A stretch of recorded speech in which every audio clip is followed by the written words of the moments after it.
અલા ભાઈ કેમ ઉદાસ છે? અલા કાઈ નહીં યાર, બહુ પ્રોબ્લેમ ચાલે છે યાર.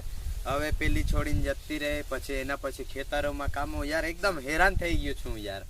બહુ આમાં કંટાળી થઈ ગયો છું, કંટાળી યાર, શું કરું શું નહીં. ને ઉપરથી પેલી છોડીને જતી રહી મારા જોડે. એ કેમ?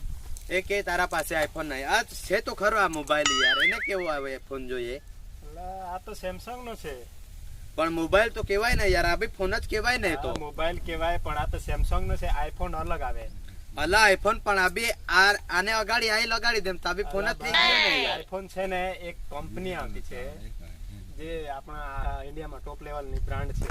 એટલે તે કદાચ તેને જોઈતો હોય એટલે તારા જોડે કદાચ બ્રેકઅપ કર્યું હોય. પણ એના કરતા અહીંયા આપણા પાસે છે પેલી બેડા કંપની, તાથી ડુક્કર ને એવા નહીં આપી દેવા એને. અલા એ તો ગામ છે, આ તો મોબાઈલ ની વાત છે. એક કંપની આવે બ્રાન્ડ, તો તે બી છે ને યાર બેડા વાળી કંપની. અલા યાર સમજ નહીં પડતી તને સમજ. ચાલ તને મેં બતાવા આઈફોન. એટલે મોબાઈલ જ આવે એમ અલગ, આપણે લેવા જ જો. એટલે આના જેવું નહીં આવે એમ. એના જેવો નહીં આવે, અલગ આવે. હા તો એ તું એક કામ કર, આપણા ઘરે છે ને પેલા દરવાજા પછાડી 2 પૈસાના મોટા મોટા બેગ ભરેલા જ છે. એટલે તેમાંથી જજે ને જા આઈફોન પેલા ફોન મળતા હોય ને તે 5 લઈ લેજે. 5 આટલા બધા કેમ? 5 એટલે જો એક મારો એક તારો એટલે 3 થયા ને 2 ગામમાં વેચી દેવું ને યાર. એટલે પેલી ને બી ખબર પડે કે એના પાસે આઈફોન હતા ને ગામમાં બી વેચ્યા. ને કદાચ જો મને મેસેજ જો પાછી કરશે ને તો એને પાછો રિપ્લાય નહીં આપો, ખાલી જોઈ લેવા એનો મેસેજ. અને પાછા આમ 10 એકની સાથે કરે ને યાર તો એને બ્લોક કરી દેવા, બ્લોક.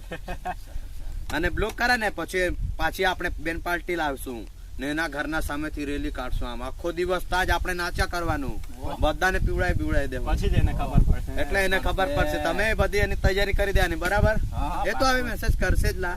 પછી આપણે એક બીજી ગાડી બી લેવા જવાની છે. એટલે હા તો ચાલો તું આઈફોન લેતો આવ ને આપણે બી પેલા એ કામ માટે જે બેન પાર્ટી ને એવું મંગાવીએ. હા કુળ નગરી નો કાનોડો ક્યુટ બલબલી ગોપીઓ કરે સેલ્યુટ.